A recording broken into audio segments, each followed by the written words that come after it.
দোয়া কবুল হবে ইনশাআল্লাহ। দোয়া করার আগে একবার বলবেন আলহামদুলিল্লাহ, কমপক্ষে একবার বলবেন আলহামদুলিল্লাহি রাব্বিল আলামিন, একবার কমপক্ষে। মানে প্রথমে আল্লাহর প্রশংসা করবেন, তারপর একবার দরুদ পড়বেন আল্লাহুম্মা সাল্লি আলা মুহাম্মাদ ওয়া সাল্লিম, তারপর হাত তুলে দোয়া শুরু করবেন। বৃষ্টি পড়ছে, দোয়া শুরু করে দেন, দোয়া কবুল হবে ইনশাআল্লাহ। আজান দিয়েছে, আজান এবং একামতের মাঝখানের সময়টা আছে, এই সময়টা কাজে লাগান, দোয়া কবুল হবে ইনশাআল্লাহ। নামাজে দাঁড়িয়েছেন, সেজদায় গিয়েছেন, সেজদায় দোয়া করেন, দোয়া কবুল হবে ইনশাআল্লাহ। প্রশ্ন করে অনেকে যে ভাই সেজদায় কি বাংলায় দোয়া করা যাবে? হ্যাঁ যাবে, যদি আপনার নামাজটা নফল নামাজ হয়। কোন নামাজ হয়? ফরজ নামাজে করবেন না, নফল নামাজে করতে পারেন ইনশাআল্লাহ। সেজদায় বান্দা আল্লাহর সবচেয়ে কাছাকাছি থাকে, এই সময়ে বেশি বেশি দোয়া করতে রাসূল সাল্লাল্লাহু আলাইহি ওয়াসাল্লাম তাগিদ দিয়েছেন। দোয়া করলে ডাইরেক্ট কবুল হবে ইনশাআল্লাহ। পিতা মাতার খেদমত করে দোয়া করেন, দোয়া কবুল হবে ইনশাআল্লাহ। এখন তো পিতা মাতার খেদমত মানুষ করতে চায় না।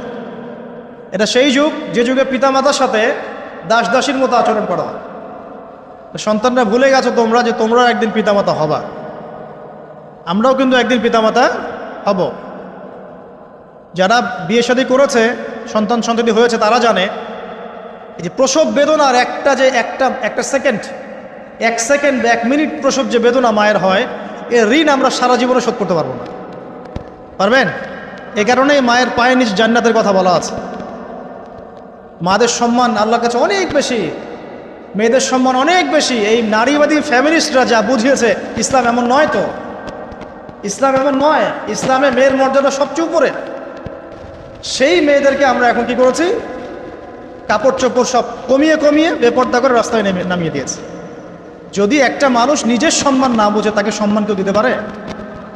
নিজেকে চিনতে শিখুন। আমাদের সম্মান আল্লাহর কাছে অনেক বেশি। এটা বলছিলাম প্রিয় ভাইয়েরা, মায়ের পায়ের নিচে আল্লাহ পাক সন্তানের বেহেশতের কথা বলেছে। মা বোনদেরকে 4টা কাজ করতে বলো, অনলি 4টা কাজ। 5 ওয়াক্ত নামাজ যদি ঠিকমতো পড়তে পারে, 1 নাম্বার। 2, রমজান মাসে রোজা রাখে। 3 নাম্বার, পর্দা ঠিকঠাক মতো করে। আর 4 নাম্বার, স্বামীর আনুগত্য করে। ইনশাআল্লাহ জান্নাতের যে কোনো দরজা দিয়ে ইচ্ছা প্রবেশ করতে পারবে ইনশাআল্লাহ। এখানে স্বামীর আনুগত্যের কথা বলেছি, স্বামীর দাসত্বের কথা বলি না। আনুগত্য দাসত্ব এক জিনিস না। আনুগত্য মানে কি? আনুগত্য মানে আপনি স্বামীর যে কোনো ভালো কাজে আপনি তাকে সায় দিবেন, আনুগত্য। নামাজ পড়তে বলেছে, নামাজ পড়তে হবে। পর্দা করতে বলেছে, আপনি পর্দা করবেন। বেপর্দায় যাবেন, আপনি যাবেন না। এটা আনুগত্য। দাসত্ব কি? দাসত্ব হচ্ছে যে সে ভালো মন্দ যাই বলুক আপনি শুনছেন, এটা দাসত্ব। এটা করবেন না। মা বোনরা 4টা কাজ বাসায় গিয়ে আবার শুনিয়ে দিবেন। নবীজি বলেছেন 4টা কাজ কোনো মেয়ে করলে জান্নাতের যে কোনো দরজা দিয়ে ইচ্ছা প্রবেশ করতে পারবে। 1 নাম্বার, 5 ওয়াক্ত সালাত। 2 নাম্বার, রমজান মাসের সওম রোজা।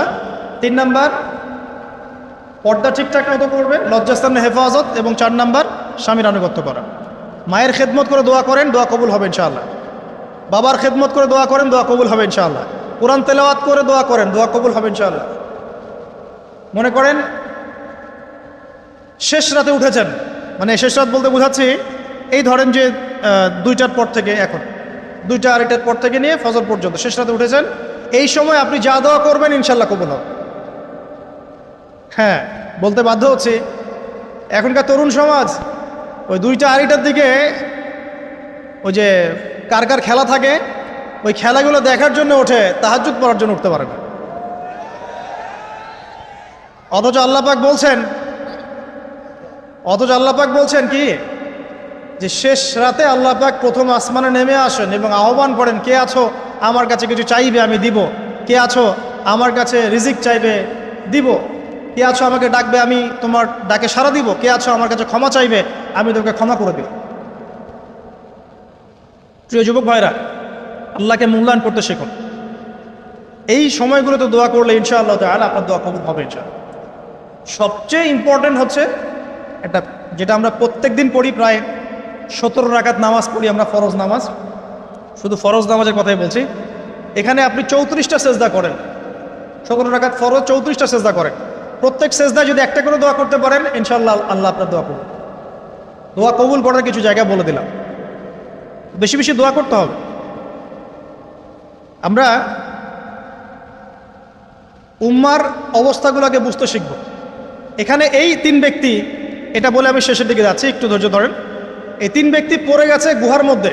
আমি বলছিলাম জেনা ছেড়ে দিলে তোমার দোয়া আল্লাহ পাক ডাইরেক্ট কবুল করবে ইনশাআল্লাহ। কিভাবে? এই দলিল দিচ্ছিলাম যে তারা বলছে আমাদের তো কোনো, আমাদের নেক আমল যা আছে এটা দিয়ে দোয়া করতে হবে, কোনো অপশন তো নাই বের হওয়ার। একজন বলছে যে আল্লাহ, আমি আমার পিতামাতার খেদমত করতাম, মাকে দুধ পান না করিয়ে কখনো দুধ পান করি নাই, আল্লাহ এই কাজটা যদি তোমার কাছে ভালো লেগে থাকে আজকে আমাকে এই বিপদ থেকে উদ্ধার করো। এই দোয়া করার সাথে সাথেই এই গুহা থেকে পাথরটা একটু সরে গেল এভাবে। আর জড়বস্তু আল্লাহ পাকের হুকুম মানে, আল্লাহ পাকের হুকুম মানে না খালি দুইটা শ্রেণীর মানুষ, এক হচ্ছে মানুষ আর একটা জিনজাত। এই পুরো প্রকৃতি আল্লাহ পাকের হুকুম মেনে চলে। আর জড় বলতে আসলে কিছু নাই, যদি আমি বোঝানোর জন্য জড় বলেছি, আল্লাহ পাকের হুকুমে সব কিছু জীবন্ত। এই যে মাটিতে আমরা বসে আছি না এখন, এই মাটি কিয়ামতের মাঠে সাক্ষী দিবে যে এখানে মাহফিল হয়েছিল। হ্যাঁ, ওইখানে বসে তুমি টিকটক করেছ, লেকচার শুনো নাই ভালো করে। একটা মাহফিলে যাচ্ছিলাম, দেখলাম যে এখন স্টেজে উঠি নাই, ওই সুযোগে দেখলাম যুব সমাজ রাস্তার পাশে দাঁড়িয়ে সিগারেট খাচ্ছে, ব্রেক নিচ্ছে আর কি, চা সিগারেটের ব্রেক। হুজুর আসলে আলোচনা শুনবো। এখানে এসে যদি আমরা মানে কোরআন সুন্নাহর বাইরে কোনো কাজ করি, এই মাটি আবার সাক্ষী দিবে। এটা দলিল কোথায় আছে? সূরা জিলজাল পড়ে দেখবেন। সূরা জিলজালের মধ্যে দলিল আছে যে আল্লাহ পাকের হুকুমে এই জমিন কথা বলবে ইনশাআল্লাহ, আল্লাহ পাক হুকুম করলে। জি, তো একটু সরে গেল ওই পাথর, তারপরের ব্যক্তি দোয়া করছে, আল্লাহ, আমার একজন কাজের লোক ছিল, সেই কাজের লোক কিছু টাকা পেত, টাকা না নিয়ে বেচারা চলে গেছে, আমি ওই টাকা দিয়ে কিছু পশু কিনেছি, এই পশুগুলো কিনে আমি পালন করেছি, অনেক দিন পর সেই ব্যক্তি এসেছে আমার টাকা দাও। তখন আমি বলেছিলাম যে এই যতগুলো পশু দেখছো সব তোমার। সেই লোক বলছে, আমার সাথে কি ঠাট্টা করছো? বলছে, না ঠাট্টা করছি না, তোমার টাকা দিয়ে আমি পশু কিনেছিলাম, এই প্রজনন হতে হতে হতে আজকে এতগুলো হয়েছে, সব তোমার, নিয়ে যাও। আল্লাহ, কলিজা দেখেন, আসলে দান করার জন্য কলিজা লাগে, টাকা লাগে না। আল্লাহর পথে দান করার জন্যে কলিজা লাগে, টাকা লাগে না। আর কিছু মনে করবেন না, আমি বিভিন্ন মাহফিলে যাচ্ছি, একটা কমন দৃশ্য দেখি এই কালেকশনের। আমার জানা নাই যে এভাবে নাম লিখিয়ে কোনো কালেকশন নবীর যুগ থেকে হয়েছে, আমার জানা নেই। বরং কতটুক দিয়েছে এটা গোপন রাখলেই ভালো। কে দিয়েছে, কত দিয়েছে জানানোর তো কোনো দরকার নাই। দিয়েছে, নিয়ে চলে আসবেন, শেষ। আমরা কাকে সন্তুষ্ট করার জন্য দেই? আল্লাহ জানলেই তো যথেষ্ট। কি দরকার জনগণ জানতেই হবে আমি 5,000 টাকা দিয়েছি? এতে আমার লাভটা কি? নেকি উল্টারও কমে গেল। উল্টা 7 শ্রেণীর মানুষ, একটা হাদিস আছে, 7 শ্রেণীর মানুষ কিয়ামতের মাঠে আরশের ছায়া পাবে। কিসের ছায়া পাবে? আরশের ছায়া, যে ছায়া ছাড়া কোনো ছায়া থাকবে না। ওর মধ্যে এক শ্রেণী হচ্ছে ওই ব্যক্তি যে এত গোপনে দান করে, তার বাম হাত জানে না ডান হাত কি দান করছে। এই ব্যক্তি আরশের ছায়া পাবে ইনশাআল্লাহ। তো দুনিয়া যদি উদ্দেশ্য থাকে, নাম প্রকাশ করা, জাহির করার উদ্দেশ্য থাকে, বা যদি এমন হয় যে এখানে লৌকিকতা উদ্দেশ্য থাকে, নেকি নষ্ট হয়ে যেতে পারে, সুযোগ আছে, চান্স আছে। তো এই ট্রেডিশনগুলো বন্ধ করলে মনে হয় ভালো হয়। এটা আমার পরামর্শ, বাকিটা বিবেচনা আপনাদের। আর এই ব্যক্তি বলছে আমি এই সব কিছু দান করে দিয়েছি। দেখেন, দান করতে কি লাগে? কলিজা লাগে, টাকা লাগে না কিন্তু। আসলে দান করতে কলিজা লাগে। অনেক রিক্সাওয়ালাকে দেখেছে আমরা, 100 টাকা দান করে দিল, মসজিদের জন্য দান চাচ্ছে, 100 টাকা দান করে দিল। আর অনেক দেখবেন বিত্তশালী, ঢাকা শহরে যাচ্ছি বনানী গুলশান দিয়ে, দান করতে চাইলে 2 টাকা দিচ্ছে, 5 টাকা দিচ্ছে। এমন হয় না? দান করতে কলিজা লাগে। আর একটা কথা মনে রাখবেন, আপনি যত দান করবেন আল্লাহ আপনাকে তত বেশি দিবেন ইনশাআল্লাহ। আল্লাহ পাকের খাজানা যে এত প্রচুর, আপনি দান করলে কমে যাবে এই চিন্তাই করবেন না কখন। তবে সবচেয়ে সেরা দান কোনটা জানেন? আপনার প্রয়োজন আছে এখন, এই প্রয়োজনের সময় দানটা হচ্ছে সেরা দান। এবং সবচেয়ে উত্তম খরচ কোনটা? সবচেয়ে উত্তম খরচ হচ্ছে আপনার পরিবারের পিছনে খরচ। আপনার পরিবারের পিছনে খরচটা আপনার সবচেয়ে শ্রেষ্ঠ খরচ। আর দান করে মধ্যম পন্থায়, এমন হবে না যে নিঃস্ব হয়ে গেলেন দান করে একদম, আবার এমন না যে কৃপণতা প্রদর্শন হচ্ছে, এমনও না। মধ্যম পন্থায় দান খয়রাত করবে ইনশাআল্লাহ। আর কিয়ামতের মাঠে মানুষ তার দানের ছায়ায় থাকবে ইনশাআল্লাহ। যে যত দান করবে ওই ছায়ার নিচে সে থাকবে। এই ব্যক্তি সব দান করে দিয়েছিল, যাও সব গরু ছাগল তোমার। তৃতীয় ব্যক্তি, পাথর সরে গেল একটু, তৃতীয় ব্যক্তি, যুবক তোমাকে বলছি ভাই, তৃতীয় ব্যক্তি আল্লাহর কাছে বলছে, আল্লাহ, আমার একজন সুন্দরী চাচাতো বোন ছিল, আছে না তোমাদের কাজিন, এবং তাকে আমি খুব ভালোবাসতাম। ওই যে এখন বয়ফ্রেন্ড গার্লফ্রেন্ড ফ্রি মিক্সিং, যেটা খুব ভালোবাসতাম। তো তাকে আমি পেতে চাইতাম, তাই আমি তাকে অফার করি সে বলে যে না, আমাকে 100 স্বর্ণ মুদ্রা না দিলে আমি রাজি না। 100 স্বর্ণ মুদ্রা। এই মেয়ের অবশ্য অনেক ডিমান্ড ছিল, তাহলে বোঝা গেল 100 স্বর্ণ মুদ্রা মানে অনেক। জানেন, এখন তো দেখা যায় 1500 টাকা 2000 টাকা দিয়ে মেয়ে তার ইজ্জত বিক্রি করে ফেলছে। 100 স্বর্ণ মুদ্রা, আর কাউকে কিছু দেওয়াই লাগে না, এমনি বিক্রি করে ফেলে। কত প্রশ্ন, কত যে প্রশ্ন আসে আমাদের কাছে যে ভাই বা হুজুর বা ভাইয়া ওস্তাদ, কত জীবনে এক পর্যায়ে ভুল করেছি, এরকম জেনায় লিপ্ত হয়ে গিয়েছিলাম, প্রেম করেছি, ইত্যাদি। আমি কী করবো, আমার কি ভালো হওয়ার রাস্তা আছে কিনা, বা আমি তওবা করে ফিরে আসছি, আমি কি এখন বিয়ে করতে পারবো কিনা? প্রশ্নের শেষ নাই। বেশিরভাগ প্রশ্ন এরকমই আসে এখন। আরেকটা বেশি বেশি প্রশ্ন আসে, ভাই উস্তাজ হুজুর, আমার স্বামী পরকীয়া আসক্ত, আমার স্বামী পরকীয়া আসক্ত, আমাকে দেখে না, এই হয় সে, এইগুলো প্রশ্ন বেশি। পারিবারিক জেনা কেন্দ্রিক যত প্রশ্ন আসে, অন্য কোনো কেন্দ্রিক প্রশ্ন এত আসে। মানে এই যুগটা কি হয়েছে, মানে মানুষকে জেনা উন্মুক্ত করে দিয়েছে একেবারে। একদম স্কুল লাইফ থেকে শুরু হবে বয়ফ্রেন্ড গার্লফ্রেন্ড ফ্রি মিক্সিং, এই বন্ধু বন্ধু পড়তে পড়তেই জেনা হয়ে যায়। কলেজ লাইফে গিয়ে আরও বড় জেনা। ইউনিভার্সিটিতে গেলে তো আর কোনো পাত্তাই নাই। ইউনিভার্সিটির খুব কম ছেলে পাবেন সিগারেট খায় না, এবং খুব কম ছেলে মেয়ে পাবেন যারা এই অবৈধ প্রেম করছেন, খুব কম। এটাকে আমরা প্রমোট করছি আবার। বিশ্বাস করেন শুধুমাত্র সরাসরি সেক্সুয়াল সম্পর্কটাই জেনা নয়, এই মিক্সিংটাও জেনা আল্লাহ পাক বলেছেন। এবং এতে করে আমাদের যুব সমাজে অধঃপতনটা হয়েছে, এটা অন্য কোনোভাবে হয় নাই। কারণ সূরা আলে ইমরান পড়ে দেখবেন আল্লাহ পাক বলছেন যুয়িনা লিন-নাস হুব্বুশ শাহওয়াতি মিনান নিসা, মেয়েদের মধ্যে ছেলেদের জন্য সবচেয়ে বেশি শাহওয়াত আছে, শাহওয়াত খায়েশাত, এটা সবচেয়ে বেশি আকর্ষণ করে ছেলেদের। সমাজের কাঠামো ভেঙে যাচ্ছে তো, সমাজের কাঠামো ভেঙে। আমরা তো বাইরে ভালো মানুষের লেবাস পরে আছি, দেখবেন বহু পরিবারে পরকীয়া চলছে, জানেন না, ভিতরে ভিতরে ভিতরে ভিতরে। আমরা তো লজ্জা এগুলো বলি না, চোখ লজ্জায় বলি না, চলছে এগুলো, কমন হয়ে গেছে। যে ফ্যাশন শোর নামে, বিউটি কন্টেস্টের নামে, এই সেই, মানে অশ্লীলতাকে প্রমোট করা হচ্ছে চতুর্দিক থেকে। রেপ ধর্ষণ দিন দিন বাড়ছে আর বাড়ছে। বাচ্চা কাচ্চা, ছোট ছোট বাচ্চা মেয়ে পর্যন্ত রেহাই পাচ্ছে না। এই কয়দিন আগে একটা মেয়েকে কত পিস পিস করে ভাসিয়ে দিয়েছে একেবারে, দেখেন নাই? কোথায় আছেন, সমাজটা কোথায় গেছে? আমরা ভালো মানুষের মুখোশ পরে বসে আছি। একটা মাহফিল করে কি সব হবে? কনস্ট্রাকটিভ কাজ করতে হবে।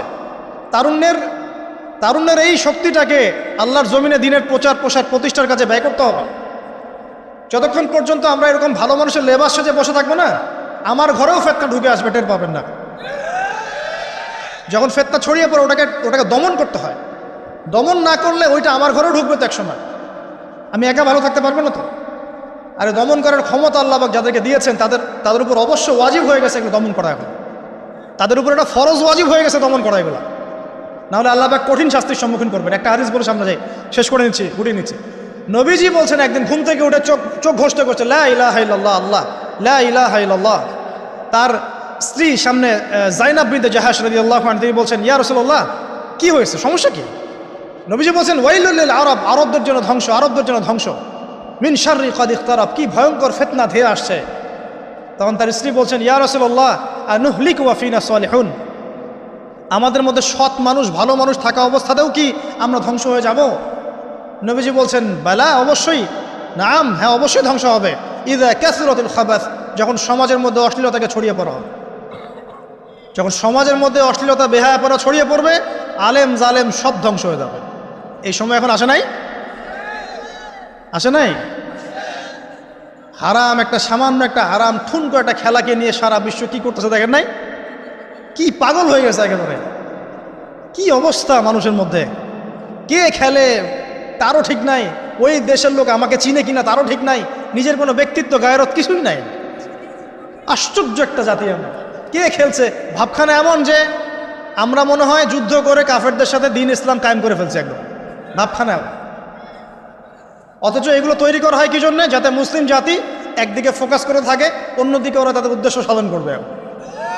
সারা ওয়ার্ল্ডের চেহারা একদিকে ফিরাইছে, এদিকে দেখো, এই যে খেলা দেখো, আর বাকি পিছনে যে কাজগুলা ঠিকই করছে ওরা। দেখো কি কাজ করছে, কয়দিন পরে দেখতে পারবে। পাবলিকলি আমি বললাম না, কারণ বললে সব বুঝবেন না আপনারা, আর সব জায়গায় সব কিছু বলতে নাই। ওদের উদ্দেশ্য ওরা কখনো ভুলে যায় নাই। ওরা চাচ্ছে সারা বিশ্বটাকে শাসন করতে এবং মুসলিমদেরকে দমন করতে, এবং আপনাকে খেলতামাশায় ব্যস্ত রেখেছে। লাচো এখন যুবকদের কোনো হিতাহিত জ্ঞান পর্যন্ত চলে গেছে এখন। হিতাহিত জ্ঞান, তোমাকে এইভাবে চুল কাটতে কে বলছে? তোমাকে এইভাবে চুল কাটতে কে বলছে? এদিকে একদম ছিলে রেখে দিছো, এখানে মাঝখানে উঁচা একটা ময়ূরের মতো রেখে দিছো, মানে এভাবে চুল কাটতে তোমাকে কে বলছে? কে তোমাকে মেসির ফলো করতে বলছে? তোমার জন্য রাসূল সাল্লাল্লাহু আলাইহি ওয়াসাল্লামের বাবরি চুলের সুন্নত নাই? আজীব একটা ব্যাপার। দাড়ি রাখছো, বিরাট কোহলির মতো দাড়ি রাখছো, কেন? রাসূল সাল্লাল্লাহু আলাইহি ওয়াসাল্লামের মতো ছাড়া দাড়ি রাখতে পারো না? আশ্চর্য। আমাদের আদর্শ চিন্তা হবে না? নবী সাল্লাল্লাহু আলাইহি ওয়াসাল্লামের মতো এত সুদর্শন হ্যান্ডসাম মানুষ থাকতে আমি কাকে ফলো করব? যুবকদের পুরো মাথাটাকে ব্রেইন ওয়াশ করে ফেলা হয়েছে। কারণ ওরা জানে খুব ভালো করেই, যুবকরা যদি আল্লাহর পথে ফিরে আসে ওদের সমস্যা আছে, সমস্যা। এই কারণে তোমাদেরকে ভুলিয়ে রাখা হচ্ছে। নিজের জীবনের মূল্য দিতে শেখো। আল্লাহ রাব্বুল আলামিন তোমাকে আমাকে সৃষ্টি করেছেন, আল্লাহ পাক আমাদের হাতে এই দিনের বিজয় দেখতে চান। আল্লাহ পাক চান যেন আমরা আল্লাহর দিনটাকে পালন করি, প্রচার করি, প্রসার ঘটাই। ইনশাল্লাহ এক সময় দিন প্রতিষ্ঠা হবে ইনশাল্লাহ। আমরা যদি খেলতামাশায় মত্ত থাকি তাহলে দিনের প্রচার কে করবে? প্রসার কে করবে? আর সব কি ওলামায়ে কেরামের দায়িত্ব? সাধারণ মানুষের কোনো দায়িত্ব নাই? সবাই এখন এই যে ডক্টর হতে চান, ইঞ্জিনিয়ার হতে চান, ভালো কথা, হন। এবং সবসময় দেখা যায় আলেম ওলামাদের সবার ভুল ধরার চেষ্টা করতে থাকেন। আপনি নিজে আলেম হচ্ছেন না কেন? তাহলে আপনি নিজে আলেম হন না কেন? নিজে একজন মুফতি হচ্ছেন না কেন? নিজে একজন মুহাদ্দিস হচ্ছেন না কেন? এতই যদি ভুল ধরতে পারেন অনলাইনে, আপনি নিজে একজন আলেম হয়ে দেখান না কেন? তারপর দুটো কথা বলেন যাদের সামনে, দেখেন মানুষ কীভাবে রিসিভ করে। কত সহজ এই কাজটা। নিজে কিছু করছেন না, সারাদিন মানুষের পিছনে লেগে আছে। দেখবেন কিছু মানুষ আছে এই মুসলিম সমাজের মধ্যেই, আমি তো লম্বা করে ফেলছি হয়তো বা, মুসলিম সমাজের মধ্যেই কিছু মানুষ ইসলামের লেবাস পোশাক পরেই আছে, কিন্তু এরা মুসলিমদেরকে ছোটোখাটো বিষয়ে ব্যস্ত রেখেছে। হাত বাঁধা, রফুলিয়া দেন, জোরে আমিন, পায়ে পা, এই কিছু কিছু সিলি বিষয়ের জন্য বলছি যে বড় বড় বিষয়গুলো বাদ দিয়ে ছোটোখাটো বিষয়গুলো কিনে উম্মাকে ইখতিলাফে ব্যস্ত রেখে দিয়েছে। ভাবখানে এমন যেন ইসলামের সব বিষয় প্রতিষ্ঠা হয়ে গেছে, এখন এই 4টা বিষয় বাকি আছে। ভাবখানে এমন, অথচ সারা ওয়ার্ল্ডের মধ্যে ইসলাম আস্তে আস্তে সংকুচিত হয়ে গেছে। আমরা কবে স্মার্ট হব? প্রিয় ভাইরা, মনে রাখবেন আমরা সবাই মিলেই মুসলিম জাতি। পলিটিক্যাল লিডার্স আছেন, প্রশাসনের লোক আছেন, আমাদের যুবক যুবতী, তরুণ তরুণী, সবাই মিলেই আমরা এই উম্মা জাতি। আমরা কেউ কারো শত্রু নই, কেউ কারো দুশমন নই। সবার মধ্যে ভালো কিছু পাবেন, ভালো নিয়ে নেন, খারাপটা ছেড়ে দেন। উম্মাকে ঐক্যবদ্ধ করার চেষ্টা করেন। এই ছোটোখাটো বিষয়গুলোকে ইখতিলাফ বন্ধ করেন, আল্লাহর ওয়াস্তে বন্ধ করেন। বড় বড় বিষয়গুলো দিকে ফোকাস করেন। তরুণদেরকে শিক্ষিত করেন, আদর্শ পরিবার করেন, শিক্ষা অর্জন করেন, জ্ঞান অর্জন করেন, বড় আলেম স্কলার হন, বিশ্বকে নেতৃত্ব দেন। পলিটিক্স করলে ভালো করে করেন, যাতে করে আপনার দ্বারা দুনিয়ার দিনের খেদমত হয়। আলহামদুলিল্লাহ। ইকোনমিক্স হলে ভালো করে হন, বিজ্ঞানী হলে বড় বিজ্ঞানী হন, মানে আপনি বড় স্বপ্ন দেখেন। ইয়াং জেনারেশনকে নিয়ে আসেন ইসলামের দিকে, তাদের দ্বারা ইনশাআল্লাহ ইসলামের বিজয় হবে। ওই যুবক বলছে, আল্লাহ আমার এই চাচাতো বোনকে পেতে চাইতাম, সে 100 স্বর্ণমুদ্রা চেয়েছে। 100 স্বর্ণমুদ্রা সে বহুত কষ্ট করে অর্জন করে শেষমেশ ওকে দিল। দেওয়ার পর বলছে, এখন আমাকে দাও। এখন সে প্রস্তুত, শুরু করবে, মানে দুজন কাছাকাছি এসে গেছে, এবার সেক্সুয়াল সম্পর্ক শুরু হবে কেবল। এই হওয়ার সময় এই মেয়ে বলে বসছে যে, হে আল্লাহর বান্দা, আমি আমার সতীত্ব এতদিন পর্যন্ত হেফাজত করেছি, আল্লাহর দোহাই লাগে আমার সতীত্বটা নষ্ট করো না। কে বলছে? এই মেয়েটা বলছে। এবার এই ছেলে তাৎক্ষণিক সেখান থেকে উঠে গেল। হাদিসে এমন শব্দ এসেছে যে সেই ছেলে ওই মেয়ের মানে মাঝখানে বসে পড়েছে আর কি। ওখান থেকে সে উঠে গেল, উঠে স্বর্ণমুদ্রাও নিল না, স্বর্ণমুদ্রা রেখে দিয়ে সে আল্লাহর ভয় সেখান থেকে উঠে চলে আসলো, জেনা করলো না। সে বলছে, আল্লাহ ওই কাজটা যদি আমি তোমার ভয়ে করে থাকি, তুমি যদি জানো, আজকে এই পাথরটা এখান থেকে সরিয়ে দাও। আল্লাহ পাক সেই পাথরটা পুরো সরিয়ে দেন এখান থেকে। চাক্ষুষ মৃত্যুর হাত থেকে আল্লাহ পাক বাঁচালেন কোন ওসিলায়? জেনা থেকে দূরে থাকার ওসিলায়। প্রিয় যুবক ভাই এবং যুবতীদেরকে বলবো, চারিত্রিক পবিত্রতা হেফাজত করেন, আল্লাহর ওয়াস্তে নিজের জীবনটাকে পবিত্র করেন, দিনের ইলম অর্জন করেন, বেশি বেশি আমল করেন, ভালো কাজে ব্যস্ত থাকেন, সমাজ কল্যাণমূলক কাজ করেন, বেশি ভালো কাজে ব্যস্ত থাকেন। খারাপ সার্কেলের সাথে মিশিয়েন না, ভালো সার্কেলে মিশেন। আলেম ওলামার সাথে সম্পর্ক রাখেন, মাদ্রাসার সাথে একটু যোগাযোগ রাখেন, দিনী হালাকাগুলোয় বসেন। এই অহেতুক ফাহেসা কাজগুলোতে সময় নষ্ট করেন না। কোরআন তেলাওয়াত করেন, বেশি বেশি করেন, দিনী বইপত্র পড়েন। এই যে ভ্রাম্যমাণ লাইব্রেরিগুলো আছে না, বই পড়েন। আমি বলছি না শুধু ইসলামিক বই পড়তে হবে আপনাকে, আপনি অর্থনীতির বই পড়েন, সমাজবিজ্ঞানের বই পড়েন, রাষ্ট্রবিজ্ঞানের বই পড়েন, জিওপলিটিক্যাল বইগুলো পড়েন, কোরআন সুন্নাহ তো পড়বেনই, শিক্ষিত হন ইনশাআল্লাহ তাআলা। আজ হোক আর কাল হোক আমরা বিশ্বাসী ওই যে যুগটা ছিল, যে যুগে মুসলিমরা সারা বিশ্ব দাপটের সাথে দাপিয়ে বেরিয়েছে আর কি, প্রত্যেকটা ডিপার্টমেন্ট মুসলিমরা রুল করেছে, ইনশাআল্লাহ আবারও সেই সময় ফিরে আসবে ইনশাআল্লাহ। আমরা বিশ্বাস করি আল্লাহ রাব্বুল আলামিন তার রাসূলের মাধ্যমে জানিয়েছেন যে ফিতনাময় এই পরিবেশটা চিরস্থায়ী হবে না। এখন হয়তো ফিতনা চলছে, কিন্তু এরপরে আসবে ইনশাআল্লাহ তাআলা আল মাহদির যুগ। কার যুগ? ইমামুল মাহদির যুগ আসবে ইনশাআল্লাহ। তারপরে ঈসা ইবনে মারইয়ামকে আল্লাহ পাক পাঠাবেন এবং যত দুশমন আছে ইসলামের সবার সাথে সরাসরি ব্যাটল হবে, হাদিসে বলা আছে, কিছু করার নাই। এবং সেই যুদ্ধগুলোতে মুসলিমরা জিতবে ইনশাআল্লাহ। তারপরে সারা বিশ্বে ইসলামী খেলাফা কায়েম হবে ওই জেরুজালেম থেকে ইনশাআল্লাহ আযজা ওয়া জাল। আমরা দোয়া করি আল্লাহ রাব্বুল আলামিন আমাদের যুব সমাজকে যেন কবুল করে নেন, আমিন, এবং তাদেরকে এই জাগতিক ফিতনাগুলো থেকে আল্লাহ পাক হেফাজত করুন।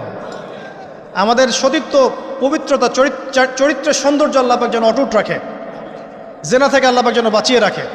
আল্লাহ পাক আমাদের সবাইকে দিনের এলেম অর্জন করার তৌফিক দান করেন, জীবন সম্পর্কে সচেতন হওয়ার তৌফিক দান করেন, সময়কে মূল্যায়নের তৌফিক দান করেন, খাস পর্দায় থাকার তৌফিক দান করেন মা বোনদেরকে, এবং আমাদের মধ্যে উম্মার ঐক্যের জন্য কাজ করার তৌফিক আল্লাহ পাক সবাইকে দান করেন, আমিন।